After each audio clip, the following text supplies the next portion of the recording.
C'est quoi cette lubie de vous trimballer sur vous avec une vingtaine de dés assez bizarres? Seriez-vous fétichiste? Alors non, nous ne sommes pas fétichistes et j'aurais dû prendre mes dés, je les ai laissés à la taverne d'ailleurs. Et pour montrer, dans une bourse, j'ai ma bourse de dés et il y a différentes sortes. Donc là on va attendre qu'il y a les gens qui passent. Donc, oui, j'ai laissé ma bourse de dés à la taverne, j'aurais bien montré. Il y a différentes sortes de dés, donc des dés 6, comme nous on les appelle, des dés 6. C'est les dés plus communément que vous utilisez dans n'importe quel jeu de société, donc des dés à 6 faces qui va de 1 à 6. Mais il y a plusieurs formes de dés, du dé 4, des dés à 12 faces, à 8, à 20. C'est tout bonnement parce que dans différents jeux, selon les systèmes, on utilise différentes formes de dés par rapport aux probabilités. Donc bon, voilà. La star du plateau. D'ailleurs, mon dévin d'ergonie. Ici, petit dé. C'est marrant, il y a les animés ou tu suis le manga? J'en peux plus. Non, j'ai laissé tomber. L'animé, là, il commence à me gaver en fait. C'est pour ça que je suis passé à One Piece. Voilà.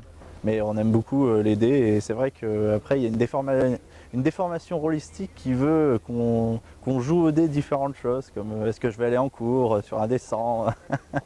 C'est indécent. C'est quoi le profil type du rôliste? Ah bah voilà, donc on y vient, le profil type du rôliste. Alors au départ, si on veut rentrer dans des bons clichés, le rôliste est affilié au geek. Voyez-vous, le geek est une espèce d'énergumène boutonneux à lunettes qui passe sa vie devant un ordinateur. Eh bien, lorsque l'ordinateur plante, le geek se retourne avec d'autres geeks et forme une communauté de rôlistes avec des dés. Sachant qu'il y a différentes formes de rôlistes, effectivement il y a aussi des métalleux qui ont des longs cheveux noirs et tout, avec des bracelets de force et des vieux relents de bière au fond de la gorge. Mais bien sûr, les rôlistes, ce n'est pas que ça, bien évidemment. Je serais d'ailleurs bien étonné de savoir qu'il y a beaucoup de filles en fait, qui pratiquent le jeu de rôle. Et des gens très propres sur eux aussi, on ne penserait pas qu'ils font ce genre de choses, mais pourtant oui.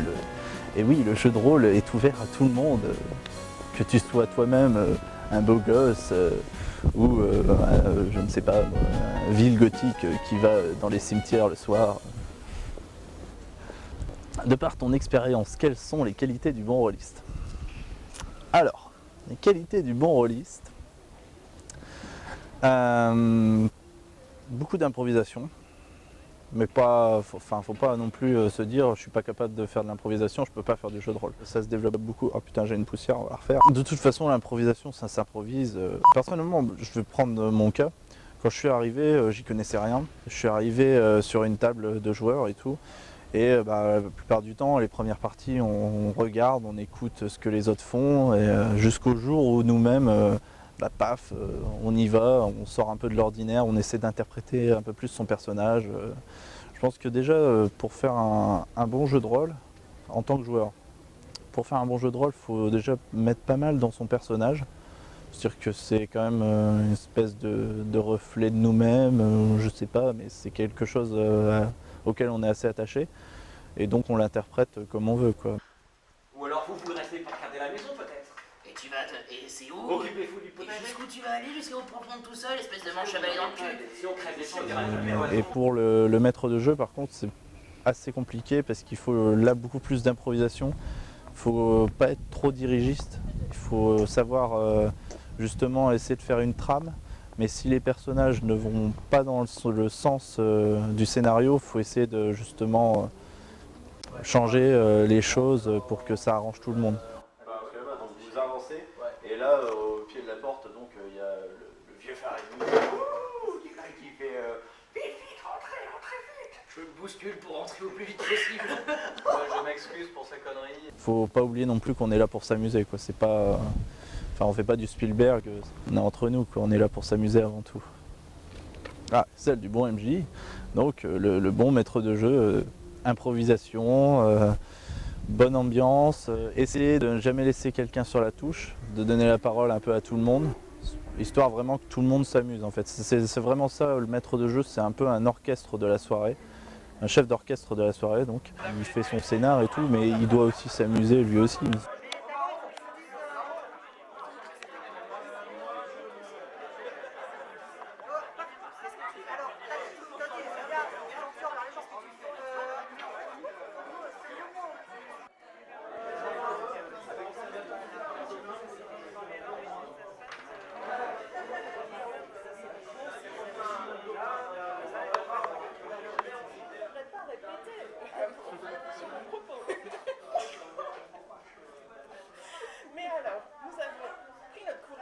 toute façon, en règle générale, avec les joueurs qu'il y a autour, ils s'amusent forcément, le maître de jeu. Rien que par leurs bêtises, c'est déjà assez fandard.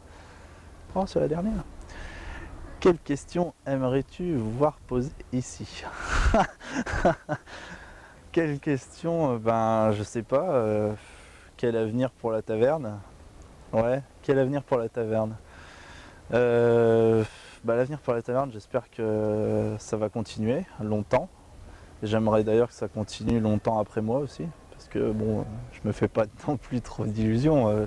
Pour l'instant, je suis président et je compte pas partir, mais bon, il arrivera bien à un moment donné ou à un autre, de par un parcours professionnel aussi, où on partira.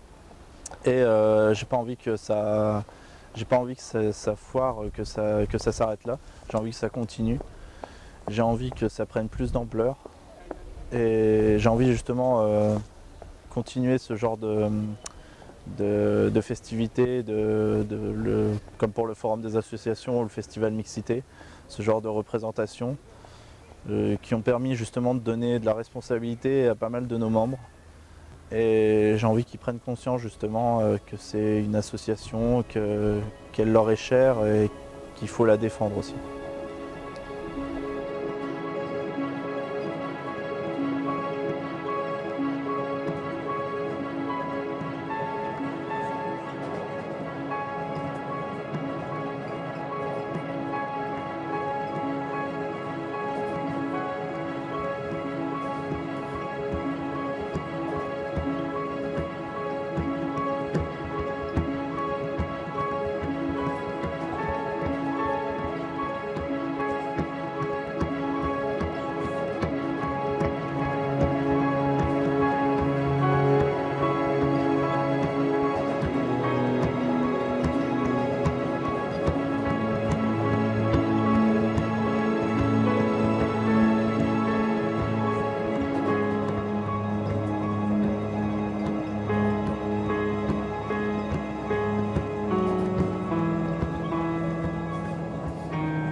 Bon ben voilà, c'est fini.